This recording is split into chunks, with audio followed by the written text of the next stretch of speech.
Ready to dive into a world where books are, well, basically banned. Sounds intense. It is. Our deep dive today is taking us into Aldous Huxley's Brave New World. I know a lot of you have been asking about this one. And let me tell you, it's a wild ride. Imagine, the year is AF 632. That's after Ford, their deity of efficiency, by the way. After Ford. Yep, get used to it. It's the thing in this world. Anyway, on the surface, everything seems perfect, idyllic even. No war, no poverty, just happiness everywhere. What? But is it all a bit too good to be true? That's the question Huxley forces us to confront. Right. And he does it by, really carefully building the society. And not just on cool technology, but on this foundation of control, like total control over how humans are made and how they grow. So let's talk about that. The Hatchery and Conditioning Center, that's where all the weirdness starts, wouldn't you say? Yeah, absolutely. Forget about natural birth in this world. Humans are manufactured, like literally manufactured. Huxley goes into this whole thing called the Bokanovsky's process, where one fertilized egg is basically forced to split into tons of identical embryos. So it's like a factory production line, but for making people. Exactly. It's pretty disturbing when you think about it. I keep picturing that scene from the book. Rows and rows of these bottles, all filled with embryos. And didn't you say they decide what job everyone's going to have before they're even born? Oh, yeah, that's right. They have this whole caste system, alphas, betas, gammas, deltas, and epsilons. And the lower you go, the less intelligent and physically capable they are. It's all so calculated and cold. Oh, that's completely intentional. Even the air they breathe is controlled to make them perfect for whatever role they're destined for. It's chilling when you think about those poor epsilon embryos being purposely deprived of oxygen just to make them, fit in their predetermined place. That's the world state for you, all about that community, identity, stability motto. Which they repeat so often, it's kind of creepy. That's supposed to be. Like a chilling reminder of what they've given up for this manufactured stability. Speaking of chilling reminders, can we talk about that scene where they condition the kids to hate books and flowers? Making people dislike nature? What's that about? Oh, man. That's one of the best examples of Huxley's dark humor. He takes this totally bizarre thing and uses it to expose what the world state is truly about. Economic consumption above everything else. But so they're conditioned to hate nature just because it doesn't make money. Exactly. Huxley even writes, "A love of nature keeps no factories busy." Wow, that's pretty bleak. It is. But that's the point. Huxley wants to show us how insidious this control is.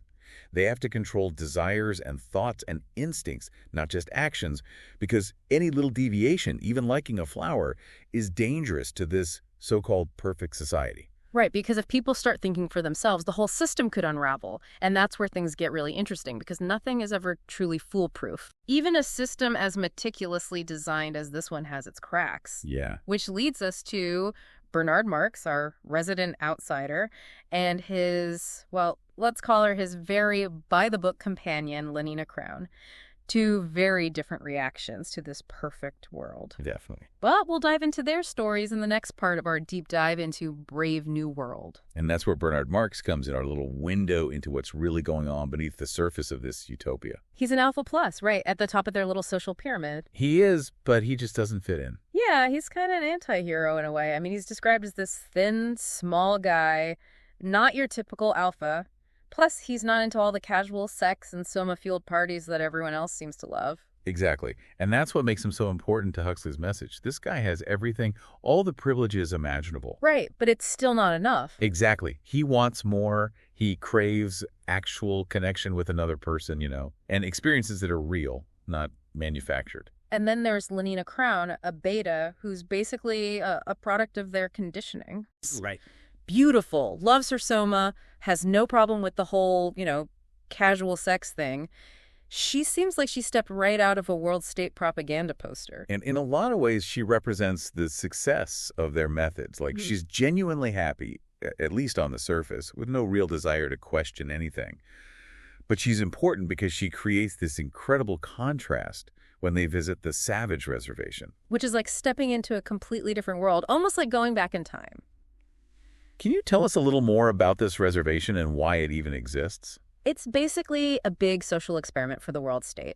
They left it as this, primitive place, I guess you could say. Right. Where they still have natural birth, families, and all the things that come with that. Pain, joy, religion. All the things that have been erased from the world state. Exactly. And of course, that's where they encounter John, the Sabbath. Who really shakes things up, wouldn't you say? Absolutely. John's this fascinating mix of the two worlds. He's grown up on the reservation, but he's also the son of a woman from the world state, Linda. Oh, right, right. And get this, he was raised on Shakespeare.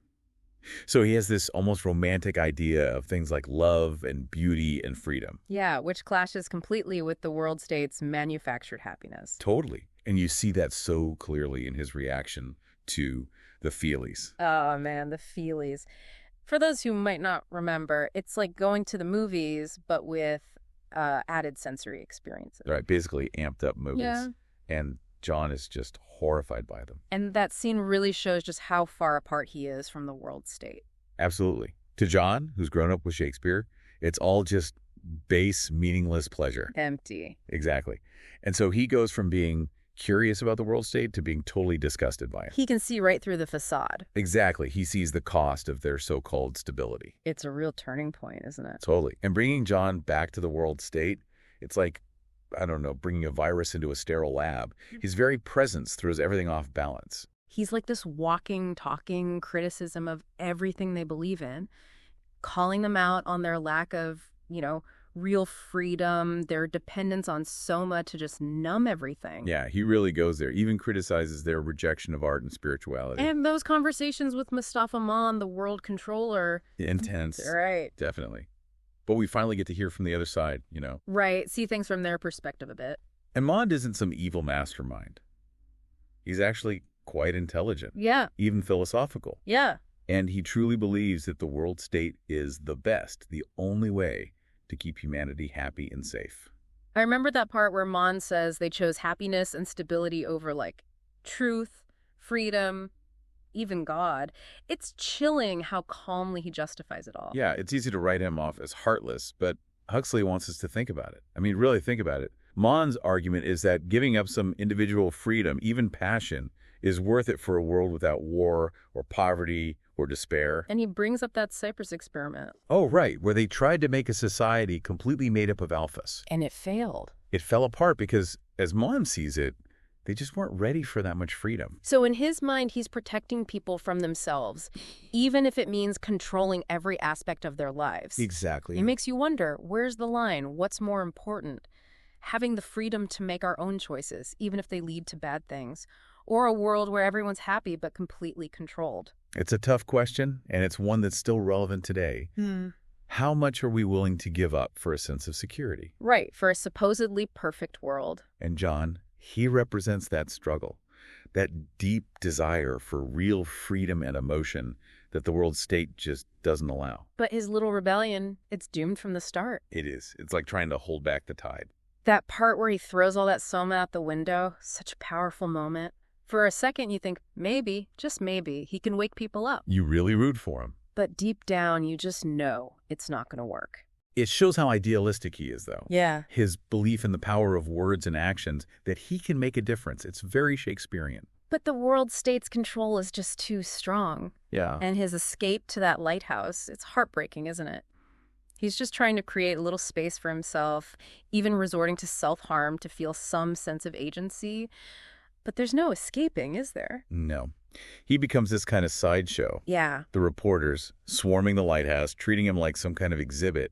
It's dehumanizing. John becomes a warning, a lesson.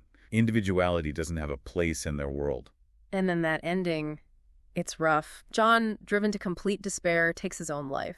It's a lot to process, but it really drives Huxley's point home. What happens when we choose comfort and security over things like freedom of thought, the freedom to express ourselves, even the freedom to feel our own emotions? That's the big question that hangs over the whole book, right? It's easy to focus on the futuristic stuff, but deep down, it's a story about what it means to be human. To wrestle with difficult emotions, to make our own choices. It's exactly. To experience life in all its complexity, not just the easy parts. It's a lot to think about, especially today with technology changing so rapidly and, all the pressure to conform.